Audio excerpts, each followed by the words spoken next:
Assalamualaikum warahmatullahi wabarakatuh. Selamat datang kembali di kelas Administrasi Umum. Apa kabar semuanya? Semoga selalu dalam keadaan baik dan sehat sehingga bisa mengikuti pembelajaran hari ini. Di video kali ini, Ibu akan menyampaikan materi kedua, yaitu tentang menganalisis jabatan, tugas, dan uraian pekerjaan.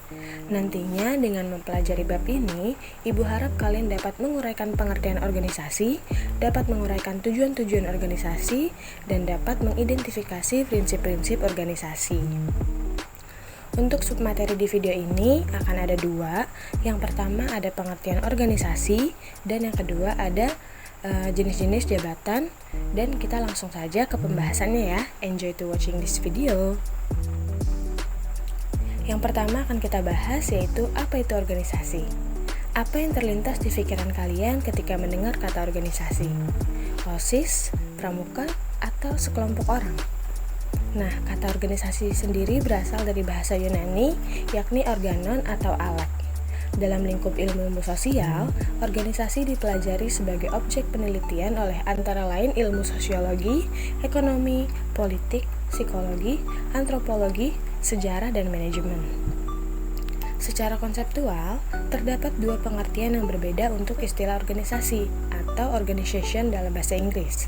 Sebagai kata benda, yakni wadah sekelompok orang untuk mencapai tujuan bersama, dan pengorganisasian atau organizing sebagai kata kerja, yakni suatu proses dan serangkaian aktivitas yang dilakukan secara sistematis sebagai bagian dari upaya membangun dan mengembangkan organisasi atau sebagai salah satu fondasi manajemen.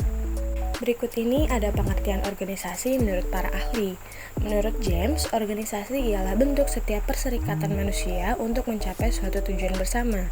Sedangkan menurut Stoner, organisasi ialah suatu sistem aktivitas kerjasama yang dilakukan oleh dua orang atau lebih.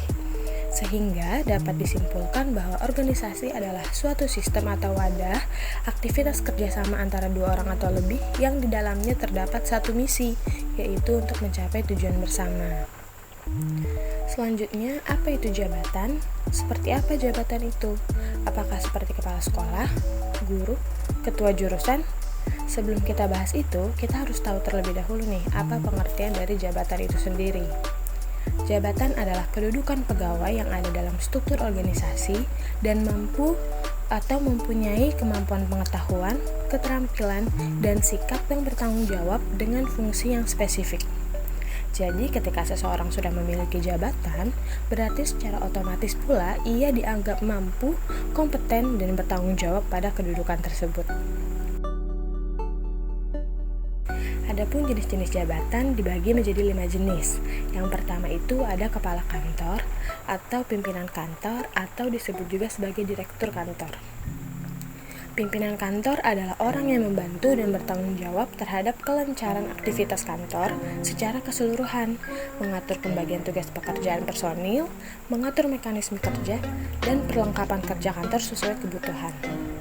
Yang kedua ada manajerial, di mana bagian manajerial ini adalah orang yang memimpin dalam pelaksanaan pekerjaan dengan menjalankan fungsi-fungsi manajemen seperti planning, organizing, actuating, controlling, dan decision making.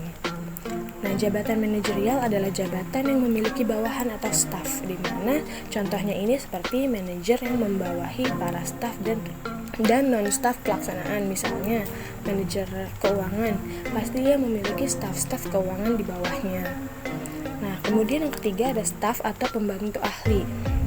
Jabatan ini merupakan para tenaga ahli yang cakap dan mampu dalam bidangnya. Tugasnya membantu administrator dan manajer dalam melaksanakan pekerjaan-pekerjaan kantor. Contohnya seperti staf akuntan, staf pemasaran, staf keuangan, dan masih banyak lagi. Yang keempat ada kepala personalia atau HRD, Human Resource Development, di mana orang yang memiliki jabatan ini bekerja di bagian khusus kepegawaian. Tugasnya menentukan tenaga kerja yang sesuai dengan kebutuhan perusahaan. Selain itu, HRD juga mengatur atau mengkoordinasikan hak-hak pegawai seperti jatah cuti, santunan kesehatan, dan lain-lain. Yang terakhir ada kepala tata usaha atau kepala administrasi. di mana kepala tata usaha ini adalah orang yang menentukan garis-garis besar kebijakan dan tujuan yang harus dijalankan oleh kantor, serta memberikan pelayanan teknis dan administrasi kepada semua unit di bidang ketatausahaan, yang meliputi perencanaan, pelaporan, kepegawaian, keuangan rumah tangga, keprotokolan perlengkapan, dan peralatan kantor. Nah, itu tadi pengertian organisasi dan jabatan, serta jenis-jenis jabatan. Banyak banget kan ternyata jenis-jenis jabatan itu. Semoga apa yang Ibu sampaikan dalam video ini bisa bermanfaat dan menambah wawasan kalian ya. Kurang lebihnya mohon maaf. See you on the next video. Wassalamualaikum warahmatullahi wabarakatuh.